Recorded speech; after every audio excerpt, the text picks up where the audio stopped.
Once again, thank you for having me here today. It is a real honor to come visit your organization and give this talk. Talking about the history of Fort Delaware, it's a little tough to put at least 5 years during the Civil War into a short amount of time, but I'm going to try and do my best. Now, when you look out into the river and you see Fort Delaware, you see granite, stone, plaster, but I want you to think about more than just that. I want you to also think about the people that inhabited that fort, whether it be for a short amount of time or for several years. Now, the fort that you see out there today is actually the third version of Fort Delaware. The first version was made out of wood, and unfortunately it caught on fire and it burned down. The commander at the time was the president was the brother of the president, Captain Pierce. And when that fort burned down, he ended up having to take his soldiers off the island every night and took them into the arsenal that was located in what is today Old Newcastle. The second version, they decided, okay, well, we want to build something so that it doesn't burn down. So they tried to build it out of stone, and unfortunately it was too heavy for the earth that they were trying to build on. It ended up sinking into the ground. There was a lot of dissension about that. There was a lot of pointing fingers, and there was a lot of accusations about who was going to be prosecuted for this debacle. Excuse me. So the third version you see out there, the reason it still stands today is because they went to the effort of actually driving in pilings, and they went down until they could hit bedrock. So that fort that you see out there today literally sits on its own platform. So if need be, if it was ever attacked, they could actually open up the sluice gates and flood the island, and they would still be above wherever the water was. So you can imagine if you were attacking that fort and you're up to your waist in water, how well you would be able to fight. So now when they built that fort,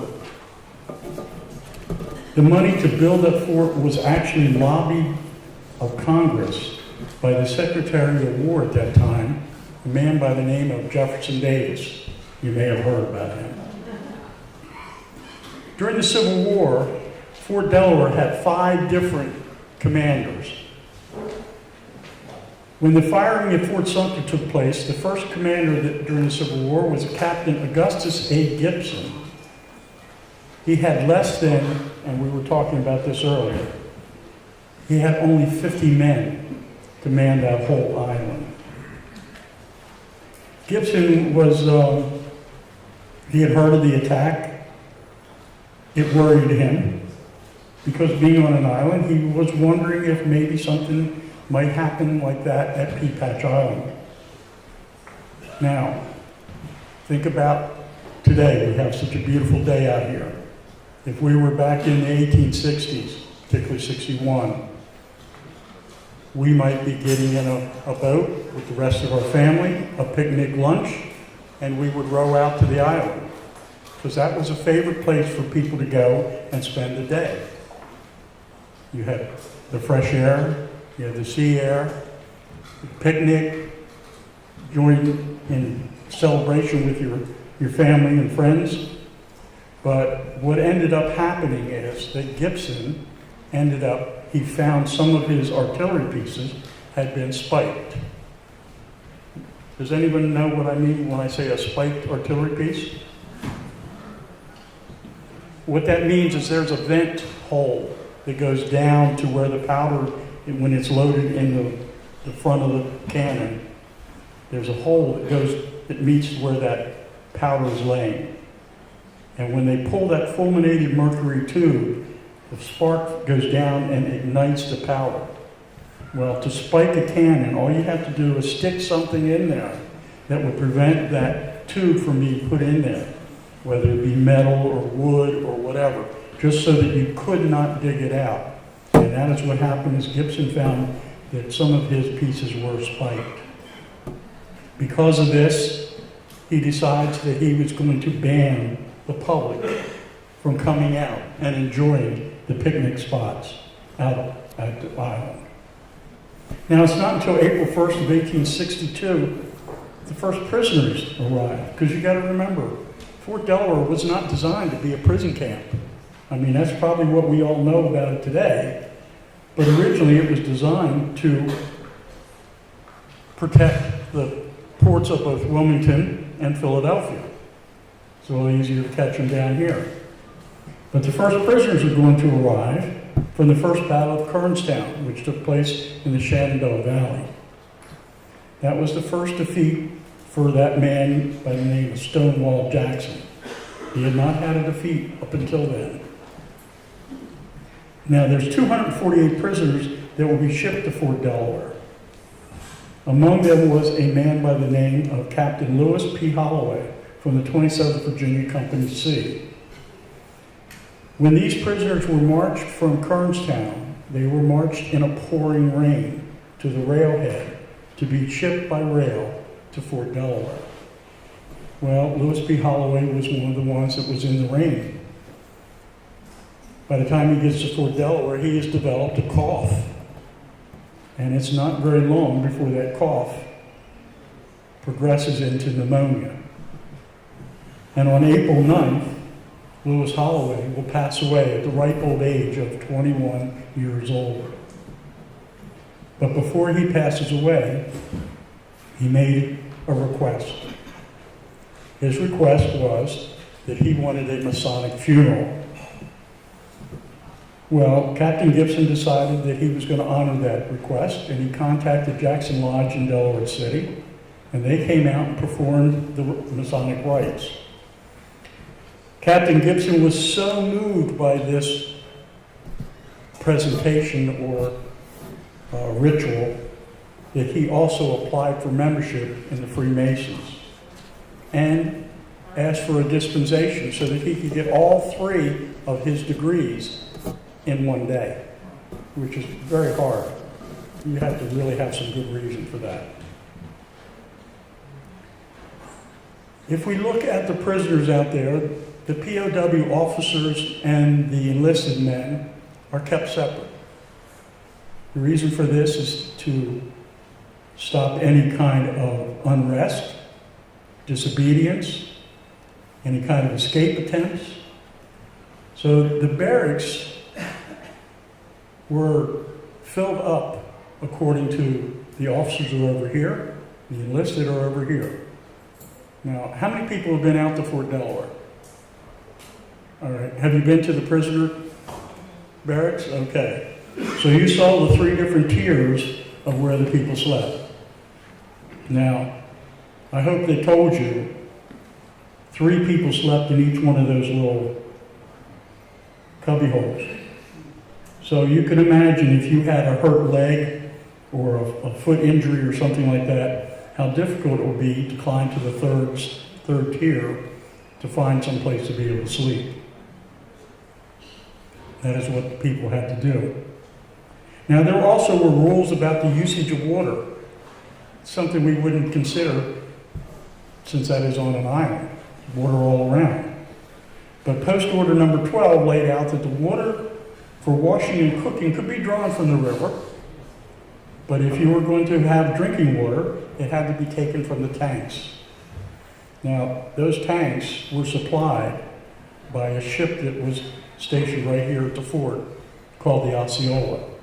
And the Osceola would go up to the Brandywine River, it would open up its sides, and it would fill up its tanks, and it was at the Brandywine River, you have to remember, at that time, there were a lot of mills and tanneries, a lot of byproducts from tanning that leather, things like arsenic and other chemicals. So you can imagine how fresh that water was when they brought it back to the fort to be used as drinking water. Well, the fort is quickly being inhabited, not only by increasing number of Federals, the troops that are arriving, but there's also other prisoners that are arising. And I'm not talking about Confederate prisoners. I'm talking about the ones that came because Lincoln had suspended habeas corpus, political prisoners. They're arriving in increasing numbers, and they're being housed along with the Confederate prisoners.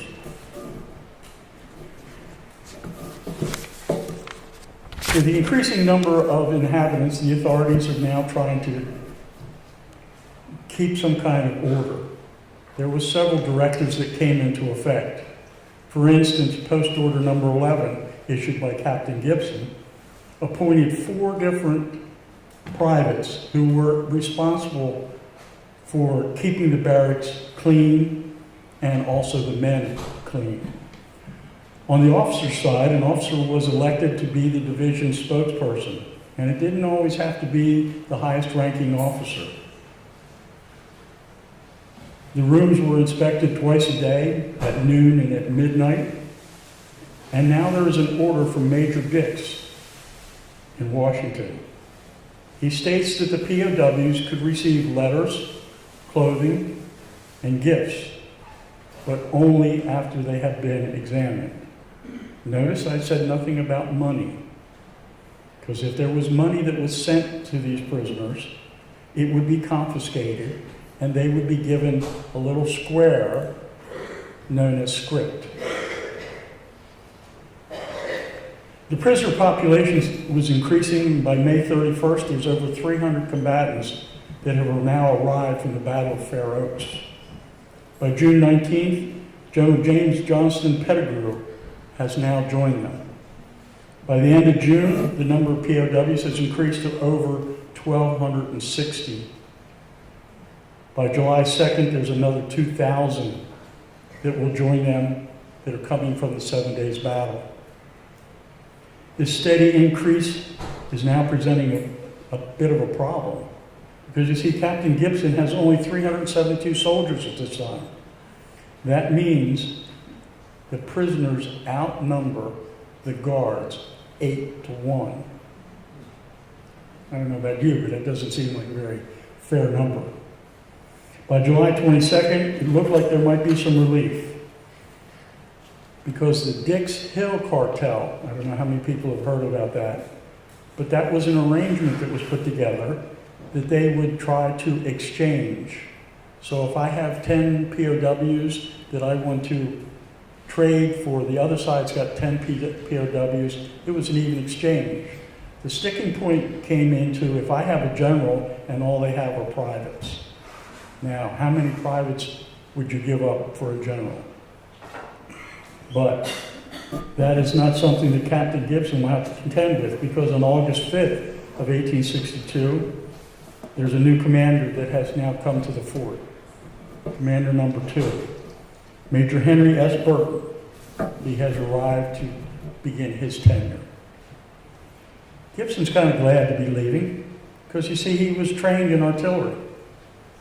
And what will happen here is that he is now being transferred to command the defenses around Washington City, and he is now going to be out of the sight of a lot of people. Were passing rumors around that he had a leaning towards the southern side. It was never proven, but he's also concerned because at this time, there is also, back on July 15th, there had been an escape, a successful escape.